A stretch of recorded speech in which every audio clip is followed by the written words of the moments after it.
Sumandeep physiotherapy કોલેજના આચાર્યના અભદ્ર તેમજ અમાનવીય વર્તનના વિરોધમાં વિદ્યાર્થીનીઓ આંદોલનના માર્ગે। આચાર્યને હટાવવાની માંગ સાથે વિદ્યાર્થીનીઓ ઉગ્ર બની। નેશનલ જાંબુઆ બ્રિજ પાસે લક્ઝરી બસ અને એસટી બસ વચ્ચે અકસ્માત। 20 થી વધુ મુસાફરો ઘાયલ, તમામને સારવાર અર્થે સયાજીમાં ખસેડાયા। કલેક્ટરની કચેરીના કર્મચારીઓ પર બાજ નજર રાખવા સીસીટીવી કેમેરા ગોઠવાયા। કલેક્ટર દ્વારા સીસીટીવી કેમેરાથી સીધી મોનિટરિંગ કરાશે। જિલ્લા ક્રાઇમ બ્રાન્ચે આંતરરાજ્ય બાઇક ચોર ગેંગના 6 સાગીરતોને ચોરીની બાઇક સાથે ઝડપી પાડ્યા। ગેંગના અન્ય સાગીરતોની શોધખોળ શરૂ।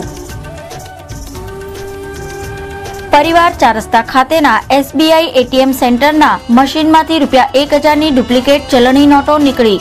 એટીએમ સેન્ટરમાં ઘાલમેલ થતા બેંકના કર્મચારીઓ ચોંકી ઉઠ્યા। નમસ્કાર દર્શક મિત્રો, ઈસીટીવીના સમાચાર કક્ષમાં આપનું સ્વાગત છે। હવે જોઈએ સમાચાર વિગતવાર। સુમનદીપ ફિઝિયોથેરાપી કોલેજમાં આચાર્યની જોહુકુમી તેમજ તોછડાઈ સામે વિદ્યાર્થીઓએ હડતાલનું સશસ્ત્ર ઉગામી આચાર્યને હટાવવાની ઉગ્ર માંગ કરી છે। વાઘોડિયા રોડ સ્થિત સુમનદીપ ફિઝિયોથેરાપી કોલેજના આચાર્ય દ્વારા વિદ્યાર્થીઓ અને વિદ્યાર્થીનીઓ સાથે અભદ્ર તેમજ તોછડાઈભર્યા વર્તન કરવામાં આવતું હોય 250 જેટલા વિદ્યાર્થીઓ હડતાલ પર ઉતરી ગયા છે અને આચાર્ય લતા પરમારને રસ્ટિગેટ કરવાની માંગ કરી છે। જ્યાં સુધી આચાર્યને છૂટા કરવામાં નહીં આવે ત્યાં સુધી આંદોલન ચાલુ રાખવાની વિદ્યાર્થીઓએ ચીમકી ઉચ્ચારી છે। છેલ્લા 2 દિવસથી એક પણ વર્ગ ન ભરી કોલેજના આચાર્ય સામે વિરોધ પ્રદર્શિત કરી રહ્યા છે। આચાર્ય ડોક્ટર લતા પરમાર દ્વારા વિદ્યાર્થીઓ તેમજ તેમના પરિવારના સભ્યો માટે બીભત્સ તેમજ ચારિત્ર વિષયક કમેન્ટ પણ કરવામાં આવતી હોવાના વિદ્યાર્થીઓએ આક્ષેપ કર્યા છે। આ સંદર્ભે વિદ્યાર્થીઓ દ્વારા કોલેજના સંચાલકોને રજૂઆત કરવામાં આવી હતી, પરંતુ તેનું કોઈ પરિણામ આવ્યું નહોતું, જેથી હડતાલનો આંદોલન માર્ગ અપનાવ્યો હોવાનું વિદ્યાર્થીઓએ જણાવ્યું હતું। હું લીવ નહીં આપું, અમે મહિના સુધી હોસ્ટેલમાં રહે અને અમને કઈ ઘરે નહીં જવાનું। એમ કે તમે ઘરે બેસીને ડિગ્રી લાવ છો, મારું રિઝલ્ટ જો, મેં સેકન્ડ આવું છું ક્લાસમાં ને મને કહે છે કે તું આને ફેલ કરીશ ને તારી કઈ औकात નથી અહીંયા ભણવાની, તું ઘરે બેસીને ડિગ્રી લે છે। એ કયા બેઝિસ પર બોલતી છે? એ આવે છે ક્લાસમાં ભણાવવા કે એમને જોવા કે શું કરતી છે તું? મને એમ કે ઘરે નહીં જવાનું। એક છોકરી બિચારીને બેક પેન થઈ, એ પડી હશે કે કઈ, તો એમ કે રાતે આવા કામ કરો છો તો બેક પેન નહીં થાય તો શું થાય? આ કઈ પ્રિન્સિપલ આવું બોલે છે?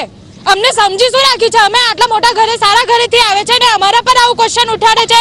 અમારી ઇજ્જત નથી। એ પોતે એક ઓરત થઈને એક ઓરતને આવું કે તું રાતે આવું કરીને આવે છે, એ કેવા શું માંગે?